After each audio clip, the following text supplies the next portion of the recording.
Expel mat que j'ai mis sur la voiture, comme ça la rend plus furieuse. Ça fait ressortir toutes les arêtes qu'il y a, ça fait ressortir tout le carbone qui est brillant, ça fait péter tout le orange qu'il y a devant. Voilà, avec du carbone brillant, le mat c'est criminel. Regarde les jantes comme elles ressortent mieux maintenant. Regarde ça comme ça ressort. Ah non, là c'est... Regarde. Le cul, tu vois tout le carbone. Tu vois les ailettes en carbone ici. Le diffuseur en carbone, les sorties ABT. T'es fou, le noir mat c'est au-dessus, frérot. Énervé. Quand elle t'attend comme ça, frérot, tu sais que t'as tout gagné, Zelbi. J'ai juste changé les tapis parce que j'en avais marre de niquer les tapis en cuir. Donc j'ai mis les tapis de RS6 Legacy classique. Mais là tu reconnais quand même les bails, frérot. Après c'est vrai que ce cuir, tu vois, c'est fragile. Il noircit, il se plie un peu. Et comme tout ce qui est beau, tu vois, c'est délicat. Et après quand tu vois derrière, le niveau de détail, regarde derrière, j'ai laissé les tapis parce que personne n'est autorisé à monter derrière dans cette voiture, frérot. C'est quand même un film de Huck. Et tu vois tous ces petits détails là, faits à la main pour GMK, frérot. Là tu démarres, tu as le petit bouton ABT ici aussi. Le petit échappement qui fait un bruit bien aberrant. J'adore cette voiture, regarde ça comme c'est beau aussi. Et même là, tu vois, sur les rétros, le petit apte.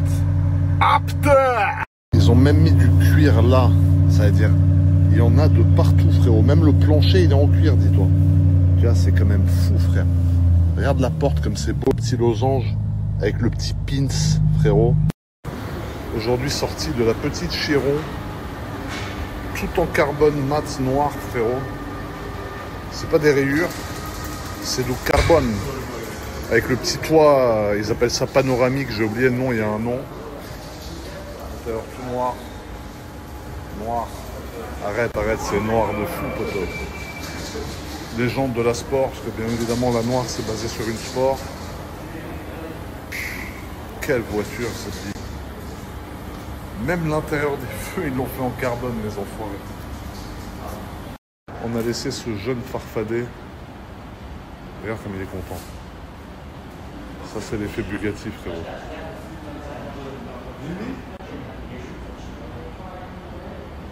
Il est hébété, le frère. Ça, c'est l'effet Bugatti.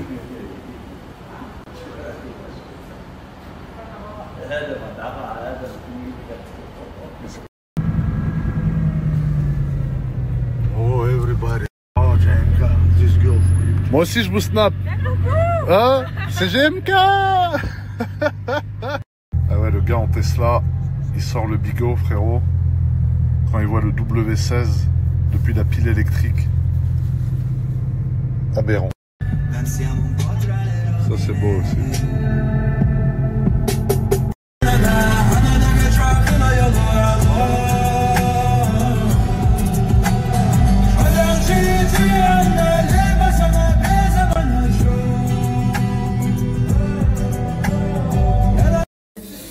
Alors, vous savez où on est.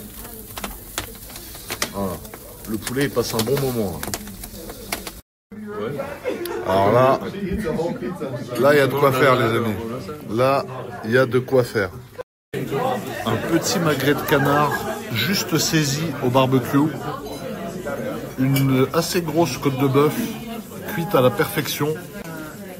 Regarde le rosé du canard. Ce jeune canard des montagnes, il s'est fait décoiner la gueule, frérot. Et ici, une petite entrecôte à la truffe blanche. Voilà. Je pense qu'il y a 700 grammes de protéines en macronutriments sur la table. Soldat à terre. Le canard a disparu, il s'est fait la malle, frérot. Il avait ses règles, il est parti. On dirait un cimetière, frérot. Oh là là là. Frérot, c'est le cimetière de Aise. Oh, le petit halouf là-bas, il s'est fait carboniser. Ça n'arrête pas. Il doit y avoir 150 kg de viande par soir qui dégage ici. Il n'y a que 3 exemplaires au monde faits comme ça. Hein. Elle est incroyable. Ça vaut combien comme ça, Raoul? Bah, 1,6 million, 1 million et quelques. Oh là là, ouais. Mais si on regarde, c'est cher, mais rapporte les hypercars d'aujourd'hui, c'est pas cher. Ah, c'est sûr. Déjà, ça c'est un hypercar thermique, elle n'a pas les batteries. Ça veut dire que tu auras au bout de 10 ans la dépense de 150, 130 000 euros. Tu vois? Non, moi, je crois que moi aussi, je suis en train de chercher d'en acheter une en prix correct pour la mettre dans ma collection. Parce que moi, j'y crois. Moi, je trouve que c'est un produit pour le futur intéressant. Elle est Parce que si magnifique. tu regardes qu'à aucune hypercar aujourd'hui, il n'y a rien moins cher de 2 millions, 2 millions et demi, celle-ci, elle est sous-estimée. Ah ouais, non, c'est sûr. C'est sous-estimé parce que c'est une voiture quand même unique, c'est une voiture vraiment spéciale, tu vois. Ah, elle est belle. En tout cas, la configuration est Elle est magnifique. magnifique. Alors après, ici, on a une voiture que j'aime un peu moins, mais qui est aujourd'hui la réalité de chez Ferrari et qui se vend quand même bien. C'est la 296. Alors apparemment, c'est toi qui vas nous dire, à conduire, apparemment, c'est exceptionnel. Exceptionnel. C'est vrai. Exceptionnel. Moi, la première que j'ai essayé quand ils ont fait les présentations à l'autodrome de Varano, waouh. Déjà, quand j'arrive au circuit, je descends et je trouve tous mes copains, parce que moi, je travaillais à l'école de piétage avec eux, de Ferrari. Alors, j'entends le bruit, je dis, qu'est-ce que c'est qui roule avec un bruit comme ça? Il me dit, la 296. On ne dirait pas qu'un 6 cylindres, eux, ils sont phénoménaux. Ils sont arrivés à faire un bruit avec un 6 cylindres, qu'elle est magnifique. Quand on essaye la voiture, l'incline de la voiture, le truc, on croirait d'être sur un karting. La voiture, elle a plus de 800 chevaux. C'est monstrueux. Ça marche pas. Ça marche très, très fort. Un accident? Non. Un camion sur l'autoroute, il y avait un embouteillage derrière un virage, il arrivait à fond, le mec il regardait le téléphone. Attends, c'est le camion qui t'est rentré dedans? Non. A défoncé la voiture, mais j'étais à 100 mètres. Ah oui, oui, oui, oui. La 92? Oui, la 92, la noire. Mais c'était quand? Elle est chez Porsche Antibes le 15 février, à 11h de nuit, 11h30 de nuit. Mais non. Ouais. Mais attends, il s'est passé quoi? Derrière un virage, il y avait l'embouteillage sur l'autoroute. Le mec Italie? il arrivait, non, en France, le mec il est arrivé, il avait le téléphone, il regardait un film sur le téléphone. Ouais. Il t'est rentré dedans à combien? Ah, je ne sais pas. Je crois qu'il a freiné au dernier moment. Mais ça rentrait à 60 à l'heure, 70. Non. Ah, mais il m'a donné un coup. Moi, quand j'ai vu qu'il ne s'arrêtait pas, j'ai enlevé le temps d'enlever le pied de le frein et le remettre sur le gaz. Je ne suis pas arrivé à le mettre sur le gaz, il m'est rentré dedans. Et il m'a donné un coup, il m'a jeté là-bas. Le moteur, il s'est coupé. Mais tu étais seul? Moi et ma femme. La chance, c'est que ma femme, il dormait. Et le fait que tu dormes, tu es plus libre avec le physique. Il n'a pas pris un coup très fort. Et toi, tu es allé à l'hôpital, tout? Mais je n'ai pas eu le temps d'y aller. Mais encore aujourd'hui, j'ai les conséquences. Mais non. Ah oui, je mal partout, au dos et tout. Putain, c'est un truc. Ah oui, je savais pas ça. Oui, je t'ai pas dit parce qu'après j'ai rien dit à personne. Je l'ai mis la voiture chez Porsche Antibes. Mais elle est réparable? Oui, mais tu sais, moi je n'aime pas les voitures accidentées. Je la vendrai comme ça. Je veux pas. Oh, ça me fait mal parce que je voulais pas. C'était pas mon but de la vendre, l'intention de la vendre. Oui, parce que c'était la noire, la noire. Oui, la toute noire, oui, la première qu'ils avaient livrée. Mais tu as des photos de comment elle est, non? Non, je n'ai pas fait de photos.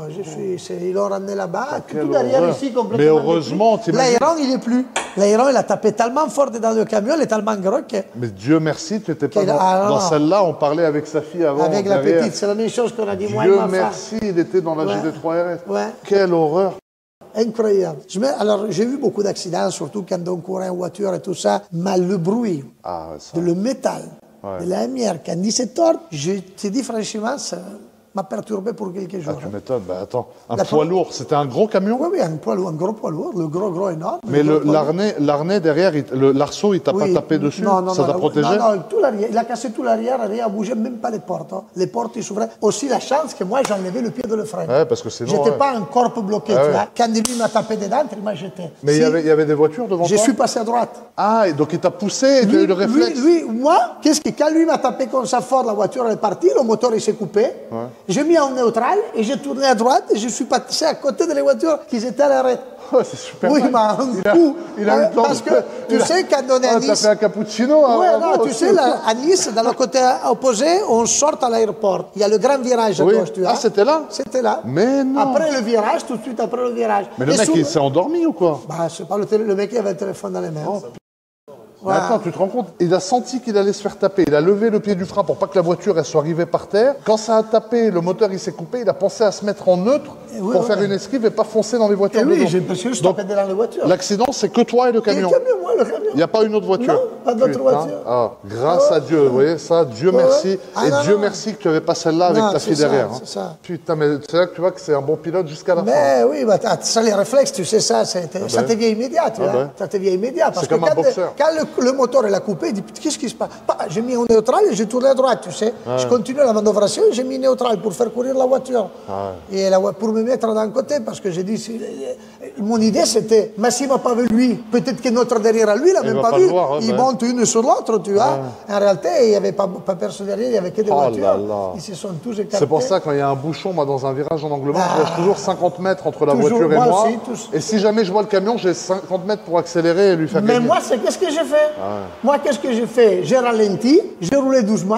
Tu vois, c'était à 50, 60 à l'heure. 40, je suis pratiquement à l'arrêt. Et quand je suis à l'arrêt, j'ai vu que le mec, il ne freine pas. Parce qu'avec les photos, les rétroviseurs photochromatiques, tu te rends pas trop compte. Si j'avais vu les vieilles rétroviseurs.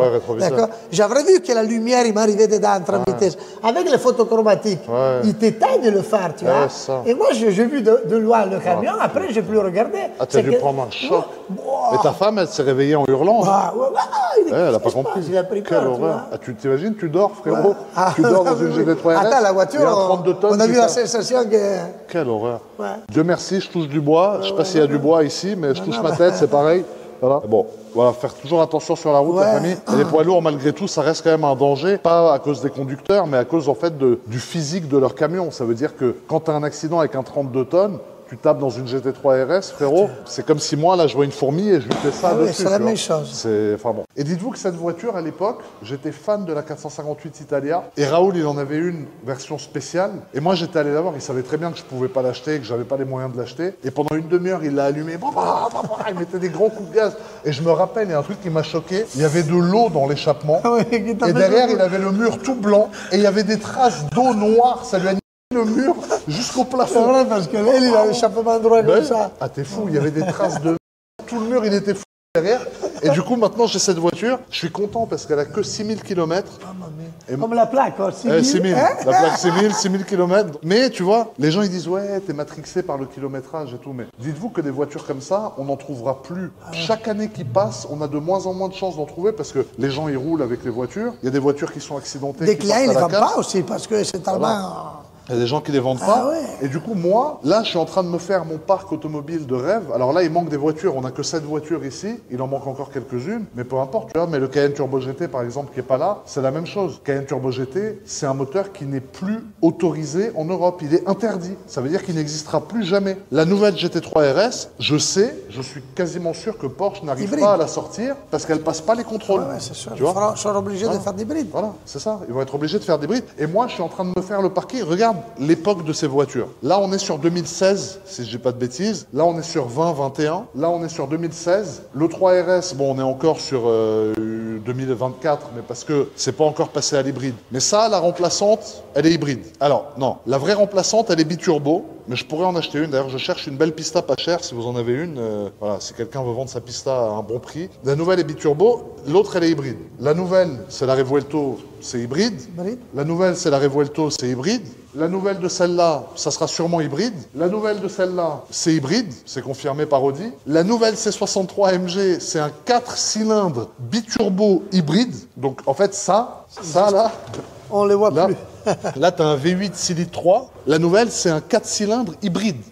Donc, ça veut dire, en fait, le modèle a été anéanti instantanément. Ils ont mis fin à un mythe instantanément. C'est-à-dire, le mythe C63, c'est fini. Alors, l'autre, c'est un bon daily. Akram, il en a une pour faire des kilomètres, pour rouler. Mais frérot, dès que tu passes une vitesse, on dirait un pitch.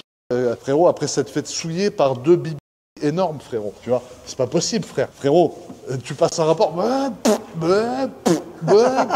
Tu vois, c'est vrai, non? Je supporte pas. C'est pas possible.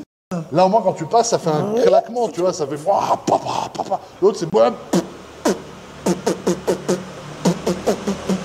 Là, regarde les freins. On a changé, on a mis des roti-disques, gyrodisques, là, je sais pas quoi. On a tout changé parce que les freins aciers d'origine, c'était de la merde. Mais la M5, elle fait 2 tonnes 8. Sans les freins céramiques, pour moi, c'est un frein à l'achat, tu vois. Et la voiture, elle vaut 180 000 euros. Ouais. Et avec les freins céramiques, 200. Mais t'es plus, ça y est. Quand tu mets 180 dans une berline, tu peux mettre 200. Hein. Voilà. Et c'est mieux d'avoir... moi, je crois que... Moi, j'aime beaucoup la break, tu sais, tant que père de famille. Ouais. Shooting break, il est beau. Magnifique. Et puis ça, sur autoroute, c'est un TGV. Oui. Hein. Tu fends le vent. C'est beau, puissant, hyper puissant, c'est magnifique aussi. Mais non, c'est vrai, mais tu vois, c'est de l'hybride. Et c'est vrai que là, du coup, toutes les voitures qu'on a là, bah, elles ont été remplacées par des modèles hybrides. Et en fait, c'est pour ça que moi, je suis en train d'acheter toutes ces voitures-là. Bah, c'est parce qu'en fait, ça n'existera plus. On ne pourra plus les avoir à part d'occasion. Et trouver une SVJ d'occasion qui a 3000 km, c'est dur. Impossible. Trouver une SV d'occasion qui a 3000 km, c'est dur. Trouver une spéciale. T'as 3000, là? La SV, ouais. 3000. Wow. Ah ouais, non, elles sont très peu kilométrées. 3000 km. Eh ben, au moins, pendant 10 ans, je peux l'utiliser. Ah oui, si j'avais acheté une qui a 25 000, après elle arrive à 30, 40, tu vois, t'es un peu bloqué. Mais quand on a une qui a 3000, c'est fini. T'as 10-15 ans devant toi, tranquille. Et là, je cherche une SV Roadster. Donc là, je cherche une Pista et une SV Roadster parce que je veux SV Roadster, SV Coupé, SVJ Roadster. Ultimae, j'aime pas. Ouais, Ultimae, c'est un peu... Je trouve pas... Tu sais, la Ultimae, l'erreur qu'ils ont fait, ils ont mis le pare-choc avant de l'Aventador S. Ouais. S'ils avaient fait... Regarde, Charlot, viens, on leur montre. S'ils avaient fait une SVJ sans aileron, c'était magnifique. J'aurais bandé dessus, comme une 911 ST avec la GT3 RS, vrai, tu vois. C'est vrai. Là, ils ont mis cette pare-choc et ça aurait été extraordinaire. C'est la même voiture. Ouais. Ils ont enlevé devant ça. Ouais. Ils ont tout enlevé. Et ils ont mis le truc de la S qui est sorti en 2016, frérot. Alors, on va comprendre qu'est-ce qui s'est passé dans la tête du chef du design. Mais c'est vrai, Raoul, non? Ah ouais, c'est vrai, je suis tout à fait d'accord avec toi. Ça lui manque quelque chose, tu la vois, il te donne pas la dire... De devant, on dirait. Ouais. Mais tu sais, Lamborghini, c'est des... Il devait leur rester des pare-chocs d'Aventador S. Ouais, c'est vrai, on les finit. Dans tous les cas, les gens, ils vont se jeter dessus, on s'en fout. Mais on va pas les jeter. Voilà. Mais ils auraient pu faire un vrai classique. Ça, sans aileron, c'était un 15 sur 10, hein, la voiture.